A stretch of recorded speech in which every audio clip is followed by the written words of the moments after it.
அன்பு பக்தர்களே, இன்றைய இந்த புனித நாளில் நாம் கேட்கப் போகும் கதை அன்பும் தபமும் சக்தியும் சிவமும் ஒன்றான கேதாரீஸ்வர விரதம் பற்றியது.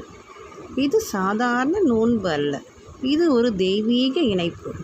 இதன் பின்னால் ஒரு அதிசயமான வரலாறு இருக்கிறது.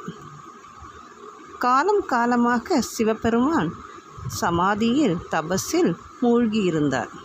ஆனால் அந்த சிவனின் துணைவி பார்வதியின் உள்ளத்திலே ஒரு கேள்வி எழும்பியது. என் சிவன் பரமபதம் அடைந்தவர், நான் கூட அதே நிலையை அடைய முடியாதா?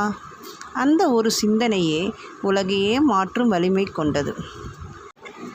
அன்று பனிமூட்டம் சூழ்ந்த கேதார கஷேத்திரத்தில் பார்வதி தேவியார் நீராடி பசுமை புல்லில் அமர்ந்து கண்களை மூடி சிவனின் தியானத்தில் மூழ்கினார். முழு பிரபஞ்சமும் அப்போது அவரின் தபஸை நோக்கி கொண்டிருந்தது.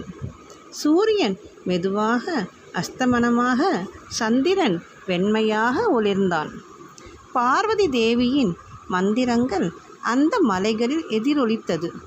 ஓம் நம சிவாயா, ஓம் கேதாரேஸ்வராய நமக. முதல் நாள் பால் மட்டுமே அருந்தினார்.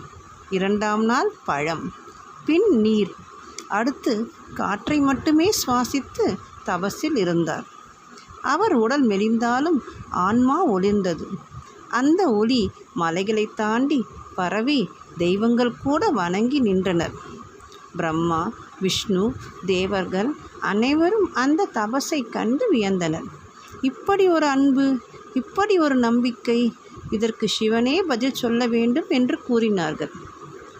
30 நாட்கள் முடிந்ததும் ஒரு வெள்ளி இரவில் கேதார மலை மீது திடீரென பிரகாசமான வெளிச்சம் தோன்றியது. அந்த வெளிச்சம் மெதுவாக மனித வடிவம் எடுத்தது. அவர் சிவபெருமான்.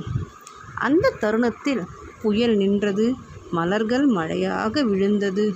பார்வதி தேவியை நோக்கி சிவன் புன்னகையுடன் கூறினார், அம்பிகே, உன் அன்பு, உன் பக்தி என்னை உன் முன் கொண்டு வந்துவிட்டது.